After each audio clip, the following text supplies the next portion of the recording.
Vou chamar já os nossos comentaristas, Cristiano Vilela e Dora Kramer. Se você me permite, Dora, eu vou começar pelo Vilela para a gente falar um pouco sobre o lado jurídico, depois eu te ouço pelo lado político dessa história. Vilela, boa noite para você, bem-vindo, bom trabalho.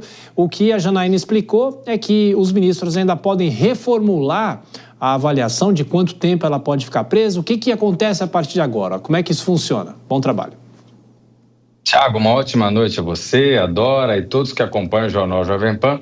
Olha, nós temos agora essa condenação, apesar do voto divergente do ministro Fux, tivemos o voto divergente de Cristiano Zanin, mas o voto de Fux, ele apresenta realmente uma divergência mais significativa. Cabe ainda recurso no sentido de, eventualmente, demonstrar, diante dessa falta de unidade na dosimetria, a possibilidade, e seguramente isso será lançado pelos advogados na tese recursal, de que, de fato, não teria havido conduta capaz de haver o somatório dessas penas, através desse somatório de condutas que foi identificado pela corrente majoritária do Supremo Tribunal Federal. É evidente que é muito difícil, e analisando que já foi dada uma decisão nesse sentido, e o tribunal, de uma forma majoritária, vem se posicionando, na grande maioria dos casos, no sentido de englobar esse conjunto de penas, nos parece que não existe tanta possibilidade de que haja uma revisão geral. Agora, evidentemente, a parte tem que recorrer, apresentar os recursos, apresentar os argumentos e, eventualmente, esses seus argumentos acabam sendo ouvidos, considerados e, com isso, possa tentar conseguir uma pena menor para a ré, nesse caso envolvendo a senhora Débora. Ô Dora, esse caso foi muito usado pelos integrantes do parlamento que defendem a anistia nessa discussão, revisão de penas. De que forma esse posicionamento do Supremo volta a gerar essa discussão ou amplia essa discussão no âmbito do Congresso Nacional, principalmente? Boa noite, bom trabalho.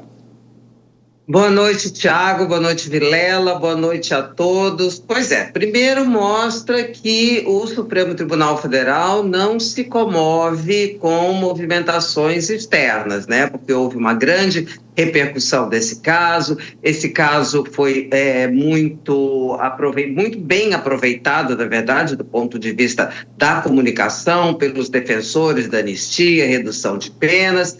E pode ser um indicativo, não digo que seja, mas pode ser um indicativo de que o Supremo não tem a disposição de participar de qualquer tipo de acordo, como vem sendo falado, né? Até mesmo pessoas que não defendem, ao contrário, não querem a aprovação da anistia, falam na possibilidade de se chegar a um meio termo, de se falar em redução de penas, mas, pelo jeito, pelo menos por esse julgamento, que ele é emblemático por causa da repercussão do caso específico da Débora Rodrigues, né? Então, não me parece que o STF esteja disposto a fazer qualquer tipo de acordo, ou então está dizendo que esse tipo de conversa, de composição, nesse momento, pelo menos, não prospera no Supremo Tribunal Federal. Ô Vilela, mais uma dúvida. Ela está em prisão domiciliar, né? A gente se lembra que houve essa determinação, essa decisão. A partir de uma decisão agora do Supremo, ela volta para a prisão ou ela pode ser mantida em prisão domiciliar? O que pesa numa decisão como essa?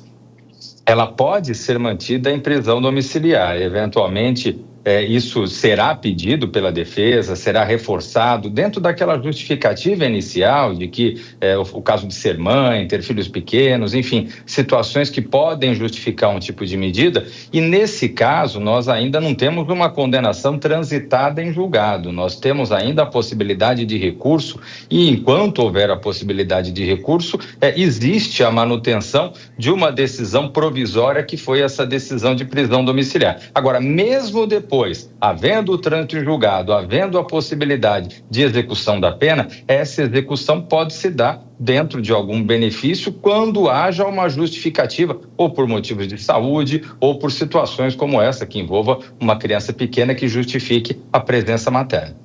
Dora, eu queria te perguntar sobre a opinião pública em relação a esse caso. Independente, obviamente, do fato, talvez, muitas pessoas que são contrárias à anistia dizem que, ok, há uma pena, mas a pena talvez seja muito alta.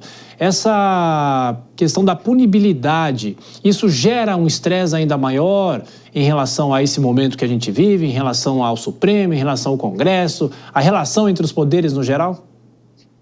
Olha, claro que vai gerar mais discussão, mas eu não acho que pode gerar alguma tensão entre os três poderes, naturalmente vai gerar. Agora, a questão da opinião pública, Tiago, é o seguinte, o que a gente tem é uma falação, né? Falação de redes, falação do Congresso, eu não vi nenhuma pesquisa sobre esse caso específico, vi sim sobre anistia, maioria contrária, embora essa maioria já tenha sido mais significativa, tá? Eu acho que até o caso da Débora Rodrigues contribuiu para esse número de contrários à anistia cair um pouco. Fato é que o assunto não vai parar. Não parou por causa do adiamento da questão da colocação em pauta ou não do projeto da anistia, a respeito do qual falamos ontem, e essa decisão do Supremo Tribunal também não implica a extinção